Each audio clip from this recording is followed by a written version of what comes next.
በዚህ ቪዲዮ እንዴት አድርገን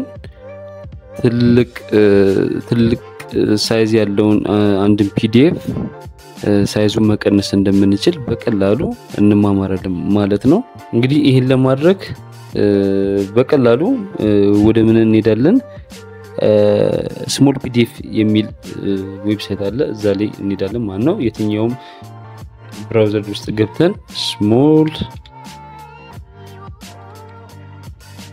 ፒዲኤፍ ብለን ጠይቅና ኢንተር እንላለን። እንግዲህ ይሄንን ኮምፕረስ ሲያደርግልን ጥራቱን ሳይቀንስ ማለት ነው፣ የፒዲኤፋችን ጥራት ሳይቀንስ ነው። ስለዚህ ስሞል ፒዲኤፍ ብለን እንጠይቃለን። እንደምታዩት የመጀመሪያው smallpdf.com የሚለው ይመጣል። ይሄንን ክሊክ እናደርጋለን። ከዛን በቀጣይ እዚህ ጋር እንደምታዩት ምን ይላል? ኮምፕረስ ፒዲኤፍ የሚል ኦፕሽን እናገኛለን።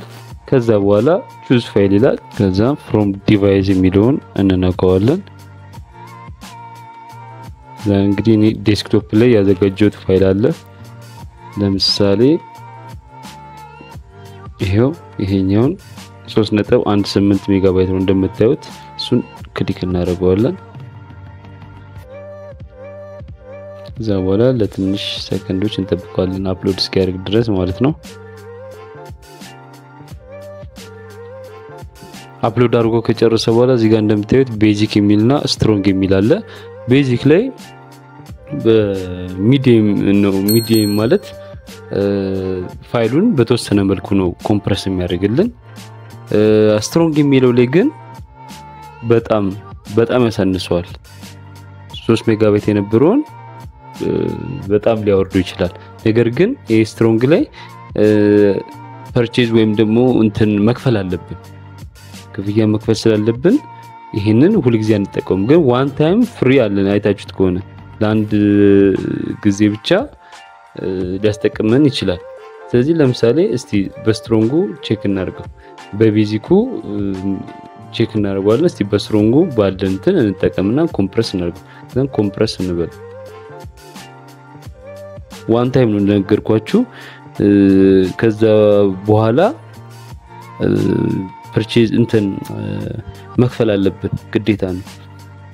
እንግዲህ ተመልከቱት፣ ከ3 ሜጋባይት ወደ 345 ኬቢ ነው ጥራቱ ምንም ሳይቀንስ 90% ነው እንግዲህ ኮምፕረስ ያደርግልን። ያ ማለት አስቡት በጣም አውርዶታል በጣም ማለት ነው። ስለዚህ እዚህ ጋር እንመጣና ዳውንሎድ እንለዋለን ፋይሉን ማለት ነው። ይሄው እንደምታዩት እዚህ ጋር ወዲያውም የገባው ለዛ ነው ማየት ትችላላችሁ ማለት ነው። ይሄው እዚህ ጋር ስታዩት ምንድነው የሚለው 336 ኪሎ ባይት ማለት ነው። እንግዲህ በዚህ ደረጃ ኮምፕረስ ማድረግ ይችላል። እንግዲህ እንዴት ኮምፕረስ ማድረግ ይችላል ብላችሁ በመታሰብ ይሄ ቪዲዮ የሚጠቅማችሁ ይመስለኛል። ስለተከታተላችሁን አመሰግናለሁ። በሌላ ቪዲዮ እስክንገናኝ ሼር፣ ላይክ፣ ሰብስክራይብ ማድረጋችሁን እንዳትረሱ። ሰላም።